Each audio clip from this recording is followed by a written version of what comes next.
24 cuadros por segundo, 24 ediciones de por vida. 24º Festival Internacional de Cine Guanajuato. Hola, hola amigos de Enrique Figueroa MX, mi nombre es Enrique Figueroa Anaya, para platicarles de una opción que pueden checar en cines ahora mismo, justamente el día de hoy, para la gente que está viendo este video cuando se lanza, 10 de septiembre de 2021, se estrena una película que se llama Corazón de Mezquite. Corazón de Mezquite, rapidísimo, se estrena en el marco de un ciclo de la Cineteca Nacional que se llama Talento Emergente. En este ciclo, lo que hace la Cineteca Nacional es mostrarnos el cine de cineastas que empiezan su carrera y que la Cineteca en una curaduría lo que hace es decirnos hay que ponerles mucha atención a estos cineastas. Hay cines de Suecia, de India, de Líbano, de Marruecos y sí, hay cine de México. Hay 3 películas mexicanas que componen este talento emergente de Cineteca Nacional que se podrá disfrutar obviamente en Cineteca Nacional, en 4 sedes de Cinemex, en Cinemanía Loreto, en la Casa del Cine y Cine Tonalá. Por el momento, estos son los cines en los que se presenta este ciclo. Y bueno, yo les voy a hablar de la primera película, la inaugural, que es una película mexicana de Ana Laura Calderón, que se llama Corazón de Mezquite. Esta película nos remite a una zona en particular, que es el sur del estado de Sonora y el norte de Sinaloa, y para ser más específicos, una región en particular que es nada más y nada menos que el Júpere, allá en Sonora. Esta película es muy interesante porque nos va planteando la historia de una chica, de una niña, para decirlo de mejor manera, que vemos que está con su abuelo y su abuelo está tocando un arpa y vemos que ella está embarazada. Vemos que ella posteriormente se nos muestra como, con el nombre de Lucía y vemos que Lucía vive con sus abuelos, justamente, Regino, que es su abuelo. La abuela no registro todavía el nombre, no lo chequé por ahí, no lo tengo presente, según yo no se menciona, pero bueno, sí se menciona el nombre de Regino, y con su papá Fidel. La ausencia es de la figura materna. Vemos a lo largo de la película que la mamá falta por alguna razón, no la revelará por acá, pero vemos justamente que a la niña le gusta el arpa, pero también la asocia, si bien a algo positivo, que es la música, lo asocia también a algo triste, que es la pérdida. De hecho, menciona, porque su papá es arpista, que es un arpista triste, ¿no? Y eso es algo que le acongoja a lo largo de la película. Lucía tiene una relación muy interesante con un amiguito de su misma edad que se llama Pablo. Pablo terminará siendo parte fundamental a lo largo de la trama, además de que termina siendo la compañía infantil del personaje de Lucía. Y junto con Pablo va descubriendo que hay una imposibilidad de acuerdo a la región, a la cultura en la que se encuentra Lucía, de que ella pueda tocar el arpa como una mujer. Es una comunidad que es la Yoreme, conocido como el pueblo mayo, pero son los Yoreme, y es muy interesante encontrarnos con esto porque la película, de hecho, lo que rescata es un relato oral de la región, de la cultura, una tradición, que también se mezcla con muchas cosas. Obviamente hay una leyenda que se guía con base en la magia y que vemos que tiene mucho que ver con las raíces.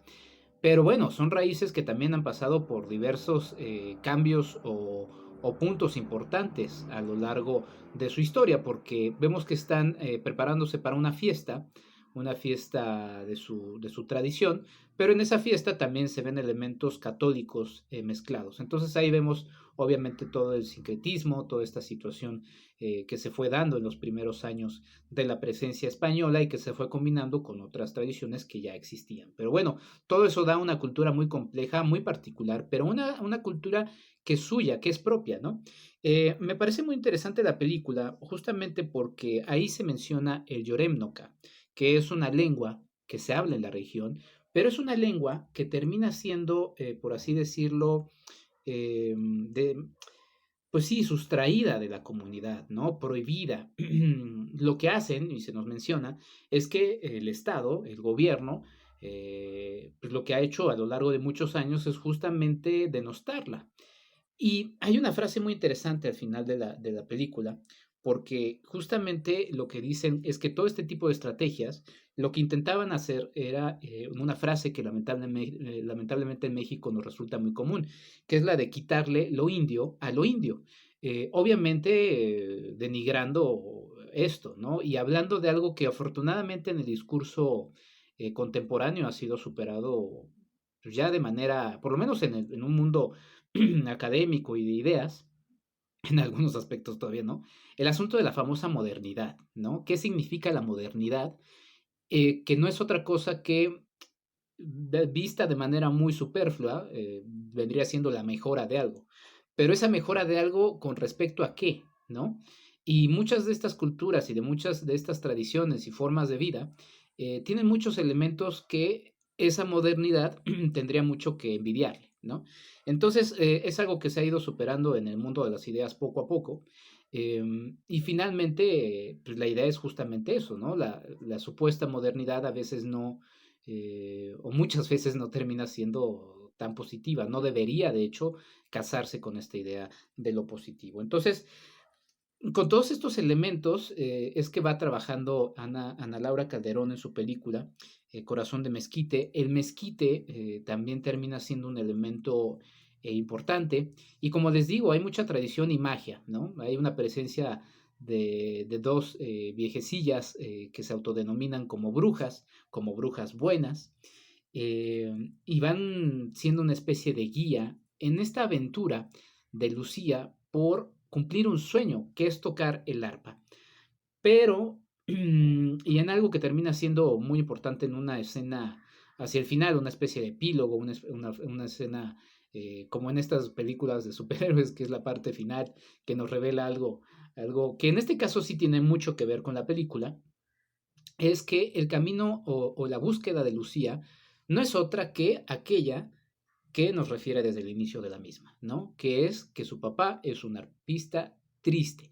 Hay una tristeza presente en el personaje del papá, que es Fidel, hay una tristeza en el pueblo, un pueblo que de alguna manera está padeciendo, lo vemos también con el personaje de Fidel, por la presión de esa otra comunidad que está alrededor de ellos y que los está obligando, de hecho tienen una palabra para ellos, que son ahorita les digo, pero bueno, los menciona el personaje de Fidel, el papá, y dice, bueno, estos hombres lo único que quieren es estarse aprovechando constantemente de ellos, ¿no? Son los Yoris, los denomina los Yoris, y de la parte final de la película se nos menciona que estos Yoris lo que hacen es rentar las tierras de de esta población, de los Yoreme, y rentarlas y ponerlos a trabajar en sus propias tierras, porque finalmente lo que hacen es todo un ciclo de préstamos, de dinero, de deuda, que termina siendo vicioso y que termina obviamente siendo contraproducente para la propia comunidad, ¿no? Entonces, pues vamos viendo eso, vamos viendo algunos elementos muy interesantes como la danza del venado en aquella región de Sonora, vamos viendo el baile, vamos viendo los paisajes, obviamente en toda esta zona los paisajes desérticos terminan siendo muy interesantes, ¿no? Y bueno, les digo, este relato mágico, este elemento del relato oral, lo importante que son las historias y las tradiciones de esas poblaciones, primero para que no se pierdan, ¿no? Porque ahora que acabamos de pasar justamente en el mes de agosto por la conmemoración de los 500 años de la caída de México Tenochtitlan, también está esta reflexión sobre cómo no han acabado esos procesos de colonización, ¿no? México es un país muy rico en culturas indígenas, en tradiciones indígenas, en pueblos, que todavía, pese a los embates del propio Estado mexicano, entre otros muchos, ¿no?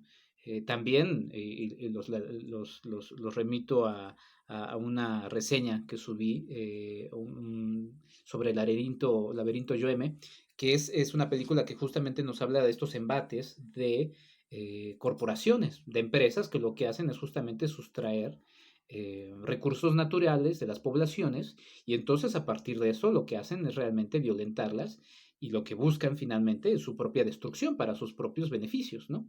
Entonces, la verdad es que parece una película, Corazón de Mezquite, con una trama muy sencilla, pero dentro de su trama, dentro de sus elementos narrativos y lo que nos va presentando a lo largo de la misma, hay una serie de complejidades muy interesantes, ¿no? Estos hombres blancos, los Yoris, pues no sabemos si son hombres que trabajan con el narco, seguramente podría ser, no se define, pero pues sí son hombres que terminan siendo abusivos con este tipo de comunidades, ¿no? Que pues obviamente estos hombres también, los llamados Yoris, terminan siendo racistas, ¿no? Y bueno, todavía hay todo un razonamiento del racismo dentro de esta supuesta búsqueda de modernidad, y otra vez lo remito a esta frase terrible de quitarle lo indio al indio.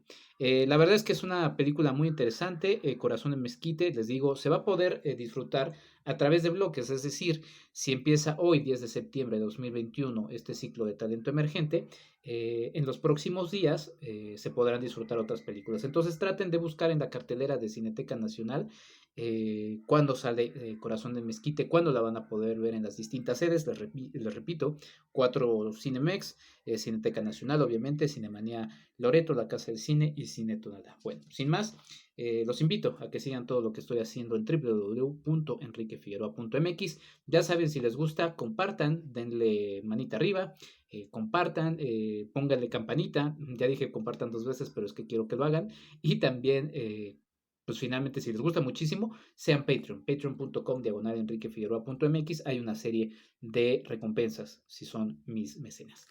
Sin más, cuídense mucho. Yo los veo la próxima semana. Hasta la próxima.